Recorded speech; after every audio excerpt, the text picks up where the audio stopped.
नमस्कार। मैं डॉक्टर अनिमेश चौधरी। जैसा कि आप जानते हैं कि प्रदेश में और देश में पिंक आई या आई फ्लू इसका प्रकोप फैला हुआ है और बहुत से लोग तथा स्कूलों के बच्चे इससे प्रभावित हो रहे हैं। तो हमें जानना चाहिए कि इसके लक्षण क्या है, यह कैसे फैलता है, इससे बचाव कैसे करना है और इसके बारे में भ्रम क्या है। तो आइए हम जानते हैं पिंक आई या कंजक्टिवाइटिस के बारे में, इसके लक्षण, बचाव या मिथक के बारे में। इसे सामान्य भाषा में आंख आना, पिंक आई, कंजक्टिवाइटिस, पाताल लोक या आई फ्लू कहते हैं। यह किसी को भी हो सकता है और सामान्यतः यह एलर्जी, बैक्टीरिया या वायरल संक्रमण के कारण होता है। परंतु यही एकमात्र इसके कारण नहीं है। यह आंखों में चोट लगने या कुछ ऑटोइम्यून बीमारियों के कारण भी हो सकता है। कई लोगों को जिनको गठिया होता है या स्किन एलर्जी होती है, उनको भी कई बार आंखों में लालपन आ सकता है, जिसे कुछ लोग कंजक्टिवाइटिस समझ लेते हैं। तो अगर आपको लगातार बार बार आंख आ रही है तो एक बार आपको अपने नज़दीकी डॉक्टर को दिखाना चाहिए।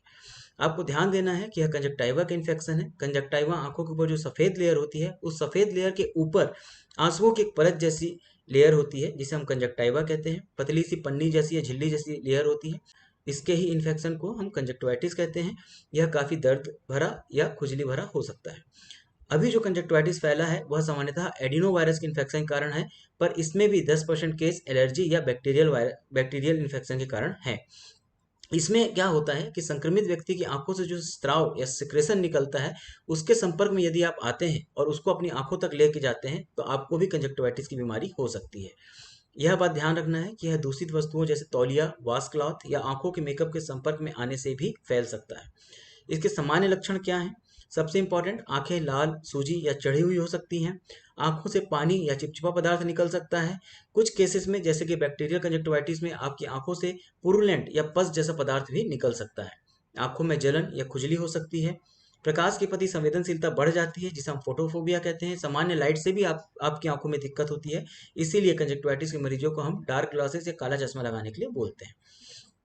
सुबह जब आप उठते हैं तो उस चिपचिपे पदार्थ के कारण आपकी आंखों में एक पपड़ी जैसा जमने जैसा एहसास होता है। राहत के लिए आप क्या कर सकते हैं? सबसे पहले आप अपनी आंखों पे ठंडा सेक लगा सकते हैं। ठंडा कपड़े, बर्फ या ठंडे पानी से आप अपनी आंखों को धो सकते हैं। इससे आपकी जलन में और इचिंग में फायदा मिलता है। आप कृत्रिम आंसू का प्रयोग कर सकते हैं ताकि आंखों में जो एक खुरदुरापन महसूस हो रहा है उसमें काफ़ी आराम आए। कुछ लोग इसके लिए घी की सलाह भी देते हैं, पर घी के प्रयोग करने से इन्फेक्शन बढ़ने की संभावना रहती है। इसलिए हमारी सलाह है कि आप आर्टिफिशियल टीयर्स का उपयोग ही करें।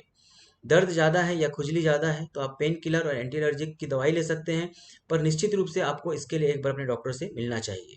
साथ ही आपको अपनी आंखों को मलने से बचना चाहिए और आप काला चश्मा भी उपयोग में ला सकते हैं।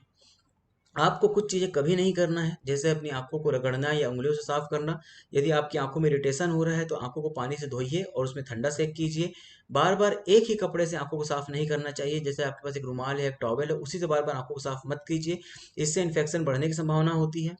कॉन्टैक्ट लेंस का उपयोग कंजक्टिवाइटिस के दौरान नहीं करना चाहिए। इससे कंजक्टिवाइटिस बढ़ने की संभावना होती है। और कंजक्टिवाइटिस ठीक होने के बाद आप अपने कॉन्टैक्ट लेंस को पहले साफ कीजिए और उसके बाद ही उसका दोबारा उपयोग कीजिए। आंखों का मेकअप इस दौरान नहीं करना चाहिए। भीड़ भाड़ वाली जगहों पे भी नहीं जाना चाहिए। साथ ही किसी दूसरे व्यक्ति का रुमाल या तौलिया शेयर नहीं करना चाहिए। ना ही एक परिवार में रुमाल, तौलिया या सामान्य कपड़ों को शेयर करना चाहिए। खुद से इलाज करने का प्रयत्न नहीं करना चाहिए, क्योंकि इसके अलग अलग कारण होते हैं। सामान्यतः तो एडिनो वायरस फैला हुआ है, पर कभी कभी वह एलर्जी से या फिर बैक्टीरिया से भी हो सकता है। आप सामान्य दवाई दुकान में जाके कोई भी अगर आप आई ड्रॉप ला के अपनी आंखों में डालते हैं और आपको बैक्टीरियल कंजक्टिवाइटिस होता है, तो हो सकता है कि वह उस ड्रॉप से बढ़ जाए।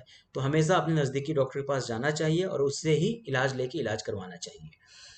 आप क्या कर सकते हैं? सबसे पहले आप दूसरों से दूरी बना के रख सकते हैं। अगर आपको कंजक्टिवाइटिस है तो बार बार अपने साबुन से हाथ धोना है और तभी आंखों को टच करना है। बिना हाथ धोए आंखों को टच नहीं करना है। जहाँ तक संभव हो सके गॉगल का या डार्क ग्लासेस का उपयोग करना चाहिए।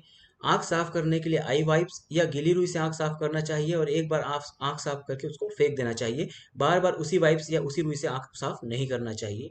विशेषज्ञ की सलाह से ही सही आई ड्रॉप का उपयोग करना चाहिए।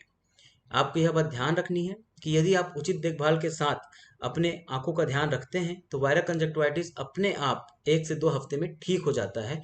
पर यदि आप कुछ चीज़ों को ध्यान नहीं रखते हैं तो यह बढ़ सकता है और आपकी आंखों को नुकसान कर सकता है।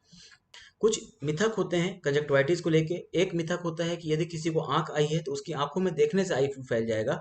यह एक गलत बात है, ऐसा नहीं होता है। कंजक्टिवाइटिस तभी फैलेगा जब सामने वाले की आंखों के सिक्रेशन आपकी आंखों तक पहुंचते हैं, और यह सामान्यतः तब पहुंचते हैं जब वह अपनी आंखों को टच करता है, फिर किसी सरफेस को, कपड़ों को टच करता है, और आप उस कपड़े या उस सरफेस से टच करके अपनी आंखों को वापस छूते हैं। तो जब आप स्कूल में या घर में रहते हैं तो इसकी संभावना काफ़ी बढ़ जाती है, और इसीलिए कंजक्टिवाइटिस घर के लोगों को या फिर स्कूल में बच्चों को बहुत तेज़ी से फैलता है, क्योंकि वो बच्चे डेस्क छूते हैं, पानी के जो कॉमन सोर्स है उनको छूते हैं, और हमें कई बार पता नहीं लगता। आंख आने में कई बार ये होता है कि आपको सिम्टम्स थोड़ा लेट आते हैं, पर आपकी आंखों में दिक्कत आ चुकी रहती है, और वह इन्फेक्शन दूसरों तक फैल जाता है, और अचानक से सभी को एक साथ कंजक्टिवाइटिस हो जाता है। तो इसलिए शुरू से यह बात ध्यान रखना है कि पहले हाथ धोना है, उसके बाद ही आंखों को छूना है, और आंखों को छूने के बाद भी हाथ धोना है। यह एक प्रैक्टिस में आना चाहिए। वॉश योर हैंड, यह एक प्रैक्टिस में आना चाहिए। दूसरा मिथक है कि काला चश्मा लगाने से आई फ्लू ठीक हो जाता है।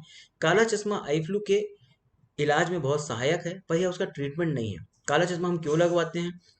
क्योंकि काला चश्मा लगाने से आपकी आंखों पे रोशनी कम पहुंचती है, जिससे आपको फोटोफोबिया की प्रॉब्लम नहीं होती। आसपास के धूल के कण आपकी आंखों तक नहीं पहुंचते, जिससे आपको दिक्कत कम होती है। साथ ही आपको आपकी आंखों से दूसरों तक और दूसरों से आपकी आंखों तक संक्रमण आने की संभावना कम हो जाती है। तो काला चश्मा आवश्यक है, पर यदि आपके पास काला चश्मा नहीं है तो आपका आई फ्लू ठीक नहीं होगा, ऐसा मानना गलत है। एक चीज और लोग मानते हैं कि यह बीमारी आंख साफ करने में मददगार होती है, आंख साफ करने के लिए यह बीमारी होती है। ऐसा भी बिल्कुल नहीं है।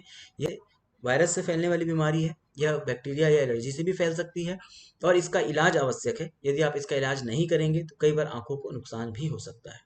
तो उम्मीद करता हूँ इस जानकारी से आपको फायदा होगा। साथ ही यह भी उम्मीद करता हूँ कि इस जानकारी को आप दूसरे लोगों तक पहुंचाएंगे, और हमारे परिवार, स्कूल या समाज में इस बीमारी को फैलने से रोकने में आप मददगार साबित होंगे। धन्यवाद।